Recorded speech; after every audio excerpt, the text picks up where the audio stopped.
Assalamualaikum warahmatullahi wabarakatuh. Mohon maaf sebelumnya kepada Pak Ubed karena saya tidak bisa menemukan biografi mengenai Syekh Subuhi As-Sholeh, dan akhirnya saya memutuskan untuk menjelaskan karyanya, yaitu Mahabis fi Ulumil Quran. Karyanya tersebut dibagi menjadi 4 bagian. Yang bagian pertama pada bab 1 yaitu mengenai penamaan Al-Quran dan akar katanya. Secara bahasa Al-Quran yang paling umum disebut Qur'an, sedangkan menurut para ulama seperti ulama Asy-Syafi'i yang menamakan Al-Faro, dan ulama Al-Asy'ari yaitu penamaan Al-Quran yaitu Al-Quran yang tanpa hamzah, sedangkan para ulama yang lain menggunakan hamzah. Secara penamaan Al-Quran sendiri ada 90 nama menurut para ulama. Sedangkan secara istilah Al-Quran adalah kalam ilahi yang diturunkan kepada Nabi Muhammad SAW dan tertulis di dalam mushaf berdasarkan sumber mutawatir. Pada bab kedua yaitu segi kenyataan wahyu. Pada bagian kedua yaitu membahas mengenai segi kenyataan wahyu. Di antara mana wahyu antara lain, yang pertama ilham fitriyah atau naluri bagi manusia, yang kedua isyarat dalam bentuk lambang atau petunjuk, yang ketiga bisikan, yang keempat perintah yang harus dilaksanakan itu juga, pada bagian 3 yaitu turunnya Al-Quran secara berangsur-angsur dan rahasia hikmahnya. Al-Quran sendiri turun secara berangsur-angsur selama 23 tahun karena Nabi Muhammad tidak mengenal yang namanya baca tulis. Adapun hikmah yang ada di dalam Al-Quran sendiri yaitu yang pertama untuk memantapkan dan memperteguh hati, karena setiap peristiwa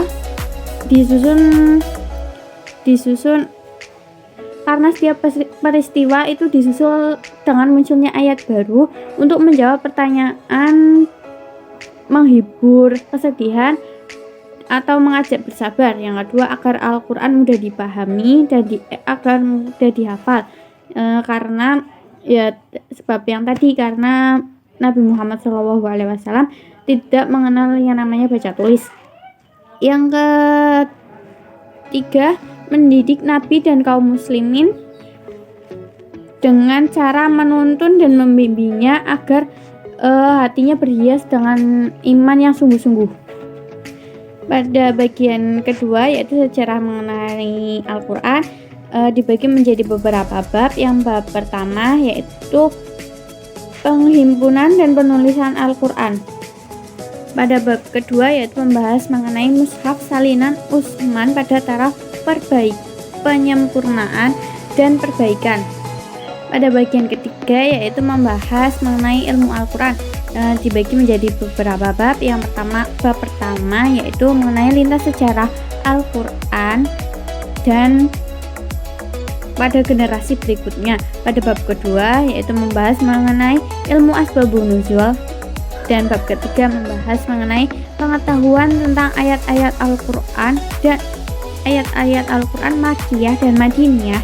Yang keempat, pandangan sekilas tentang awalan surat yang berbeda-beda seperti Ain, Shin, Qaf, dan Nun, dan lain sebagainya. Pada bab kelima yaitu membahas mengenai ilmu qiraat. Pada bab keempat membahas mengenai manasik dan manasuk. Pada bab ketujuh yaitu membahas mengenai ilmu rasam Quran. Pada bab ke-8 membahas mengenai ilmu tentang muhkam dan mutasyabih. bagian keempat yaitu tafsir dan ijaz.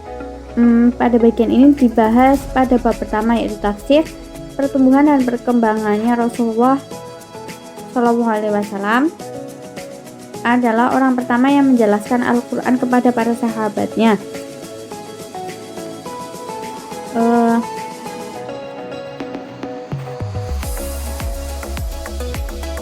Kemudian cara penafsiran yaitu ada beberapa sahabat Rasulullah yaitu yang menjadi ahli tafsir, di antaranya ada 10 orang dan ada beberapa ada 4 khalifah yang ditambah Ibnu Mas'ud dan Ibnu Abbas, Ubay bin Ka'bah, Sa'id bin Sabit, Abu Musa al-Asy'ari dan Abdullah bin Zubair.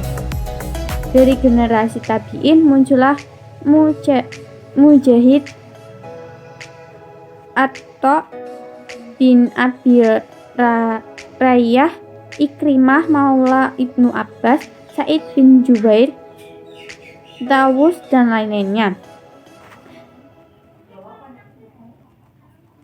Sedangkan dari tabi'in muncullah seperti Sufyan bin Uyainah, Waqi bin Al-Jarrah, Syu'bah bin Al-Hajj dan lain sebagainya.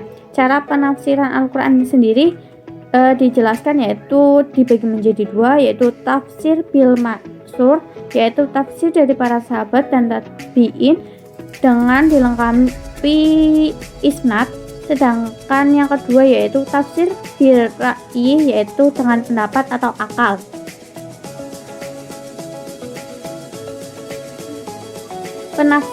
Syarat penafsiran yang kedua ini yaitu seperti berpegangan pada hadis yang sahih, berpegangan pada ucapan sahabat Nabi dalam hal asbabun nuzul, terus berpegangan pada kaidah bahasa Arab, berpegangan pada maksud ayat. Pada bab kedua dari tafsir, pada bagian tafsir ini yaitu ayat-ayat Al-Quran saling menafsirkan. Ada 2 istilah yaitu manqut dan al-ma'fum. Manqut adalah suatu yang ditunjukkan oleh lafaz dengan ucapan, sedangkan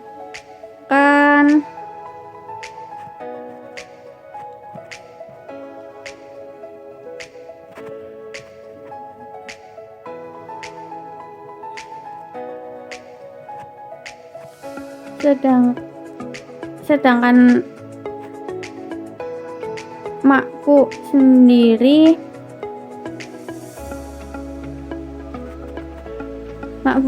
ada al-manqut yaitu sesuatu yang diucapkan oleh lafaz dengan ucapan, sedangkan makfu adalah makna yang diucapkan makna yang ditunjukkan oleh kata tidak menurut pengucapannya. Makfu sendiri dibagi menjadi 2 yaitu makfu muwafaqah dan makfu mukalaf. Pada bagian ketiga yaitu membahas mengenai daya mukjizat atau ijaz Al-Quran. Ada beberapa ijaz dalam Al-Quran yaitu salah satu diantaranya tasbih atau penyerumpamaan dan isti'arah atau metafora. Pada bab keempat yaitu ijaz dalam irama Al-Quran.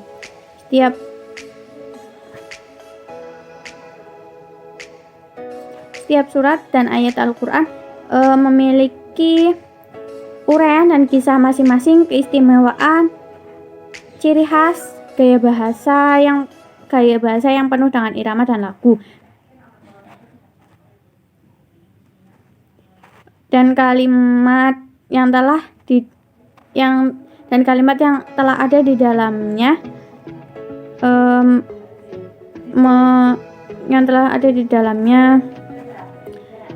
mengandung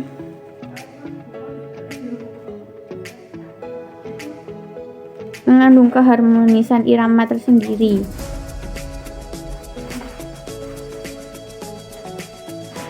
Terima kasih, itu penjelasan sedikit dari saya. Kurang lebihnya mohon maaf. Assalamualaikum warahmatullahi wabarakatuh.